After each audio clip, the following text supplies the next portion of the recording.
It's unprecedented times in Rise of Kingdoms. The developers found an issue with the wording on the skills of Chandragupta Maurya, and they're going to refund everyone who's invested in this commander the sculptures, stars, and experience tomes that were used to power them up.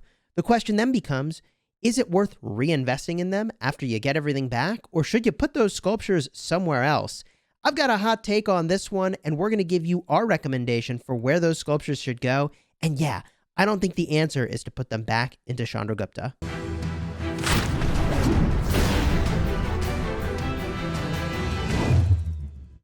Hello, my friends, and welcome back. I'm Chisgule Gaming. This is our second upload today. So, hey, if you like Rise of Kingdoms videos, do me a huge favor, throw a like on the video just to let me know, hey, I like when you upload 2 videos in a day. Now, in this video, we are going to review the changes to Chandragupta Maurya and kind of what's going on here, what the developers are doing, and then whether or not we think you should reinvest into Chandragupta. And again, spoiler alert, I personally do not plan to do so. If you like Rise of Kingdoms guides that help you get value and smash your enemies, consider smashing that subscribe button for daily Rise of Kingdoms videos. We're a sponsored content creator, and I was very surprised to see this letter in my inbox that there was an issue with the active skill for Chandragupta for Hidden Moon. It had some errors. Now, they're saying up in here that the incorrect skill description stated how the blessing would increase your attack, but it's not the case. The skill description is going to be fixed, but the actual effects of the commander are not going to change. In other words, the commander is going to keep performing the way it performs. They're just updating the text on the commander to indicate what it does. Now, you're going to have your level, star level, skills, and so on reset for the commander and refund any items used to enhance them, if governors choose to do so, and further compensate governors based on the level, star level, skills, etc. of Chandragupta. And that, by the way, was already determined, so don't try to go put a bunch of sculptures into him now to try to think you're going to get some stuff back. So I may be misreading this. I've heard people say that they think you'll get some compensation because it was listed incorrectly and you can get all your stuff back. I suspect we're just going to get all our stuff back. And if you're wondering, like, what exactly might you have invested into this commander, you can go in now and you can find the commander on the commander tab, hit the info button in the upper right, and bada boom, baby, scroll on down. You can see what you've used here. So I had 60 sculptures from the Mightiest Governor and a solid 630 universals. Well, my friends, with 630 universals, I actually could expertise 2 wheel commanders. So for me, the choice is actually between 1 expertise Chandragupta Maurya or 2 expertise wheel commanders. And the reason that, gosh, like the Mightiest Governor commanders are so expensive is that those sculptures are really hard to get, especially compared to just like spinning the wheel. If you've got gems, then like, hey, that's really easy to do. So the question becomes, when you get your sculptures of Chandragupta back, what do you want to do with them? Do you want to reinvest? And I think there's a couple ways this could go down. Let me guess how this is going to go. I don't have the answer. I'm just guessing. My guess is that you would get back, in the most likely scenario, any universals you used as universals and any sculptures you got from the Mightiest Governor as Chandragupta sculptures. That's my expectation of how that's going to go, okay? It is conceivable that maybe they give you instead 10 sculptures of Chandragupta and 690 universals, regardless of how you got the sculptures, just to be like, hey, put them wherever you want. Sorry, the description was wrong. Do whatever you want. That is obviously the best case scenario for this commander because universals are just straight up better than specific commander sculptures. Then you're going to get back, presumably, all the stars and experience tomes, including experience from defeating barbarians, by the way, which is pretty freaking sick. So you're going to get it all back. And my plan is not to reinvest in Chandragupta. Let me tell you the challenge with Chandragupta Maurya. The challenge with Chandragupta Maurya is that he actually is a better rally.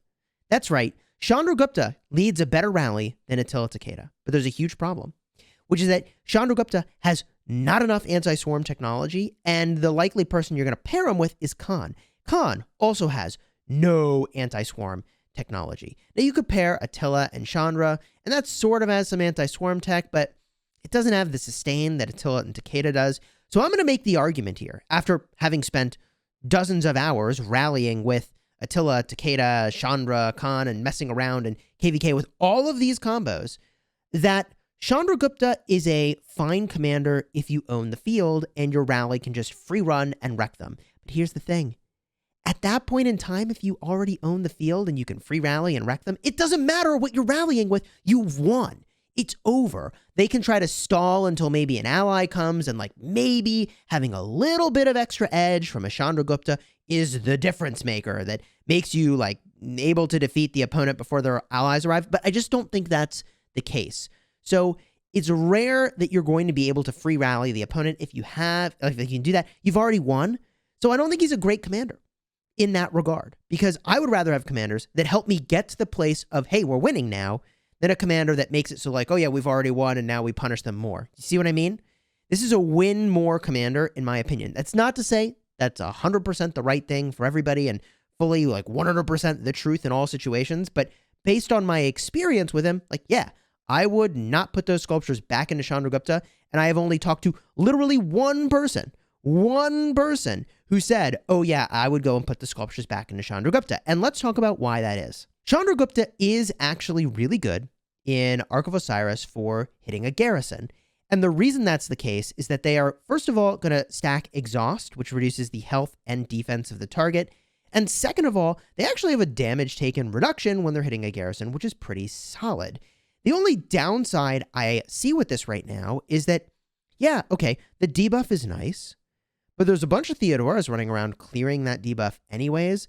And there's a bunch of other ways you can get debuffs onto the target. That includes Ethelfled, that includes the upcoming Lubu with a 50% defense reduction. I mean, there are other ways to stack debuffs onto the target than this third skill of Chandragupta. And so although you can see I've got gear on him now, I've been using him in Ark of Osiris to swarm garrisons and to be in the open field, and I pair him with William. I personally don't plan to continue to invest in him, and I'm going to take all those sculptures and put them other places. That's not to say that, hey, Chandragupta isn't good. He does have the cavalry tree, conquering tree, and the skill tree.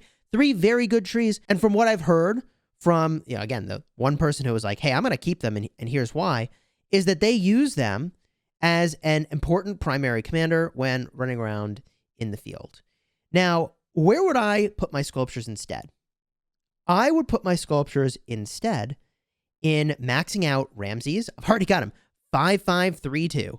I expertise Ramses, and what do I get on the active skill? Look at that, a 25% defense reduction. I told you there's other ways to reduce the stats of the target, but even more than that, we also have on the expertise skill, an ability to cut the healing to the target. And given that Zenobia,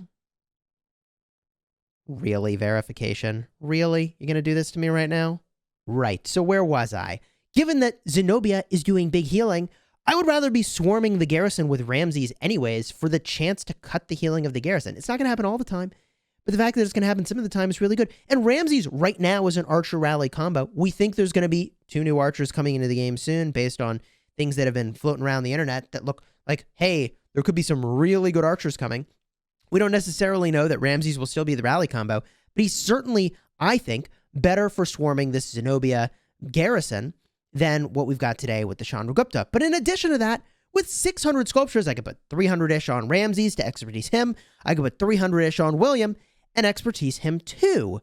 Okay, and so I can have both of them expertised. And William, he's got a debuff too, reducing the skill damage boost on whoever you hit with his area of effect damage. He also is going to do a huge rage boost and defense boost for nearby marches if you hit multiple targets. Well, heck, I'd much rather have both Ramses and William expertised, which again is only possible because they're both wheel commanders and I max spend those wheels, than going all in on the Chandragupta. And heck, even if this wasn't your choice, if it wasn't like, oh, do I go for like Ramses or William, such high quality problems, right? If you're like, yeah, I mean, I'm going to take those 660 sculptures or 640 or however many you have, right? And you're saying, where am I going to put them? Like, you could just wait for the new archer commanders to come out, which we assume are archer commanders and we assume they're coming soon. And those are really good. Or you could just drop your sculptures right into Zenobia, right? Like, if you don't have a lot of sculptures sitting around, I personally think it's always good to wait until you need to spend them, to throw them onto the table and start spending them. You always want to wait till you have more information, in my opinion. in this style of game. You get a lot of benefit from that, but like there's just a lot you can do with that amount of sculptures, and I do feel like there's just better places to put them than Chandragupta.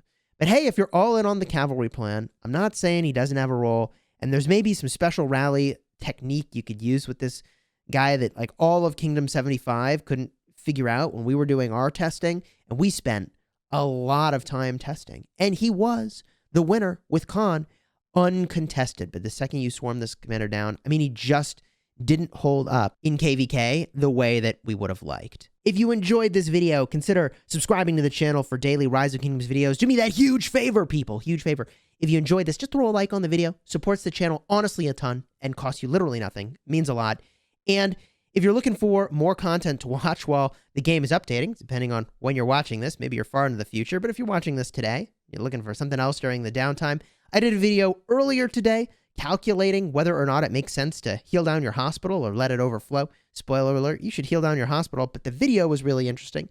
Card up in the top. It also breaks down whether or not you should invest in France as a civilization choice. Also explores Byzantium, which is weird, but hey, we talked about it. We did the math. And until next time, my friends, you have fun smashing the kingdom.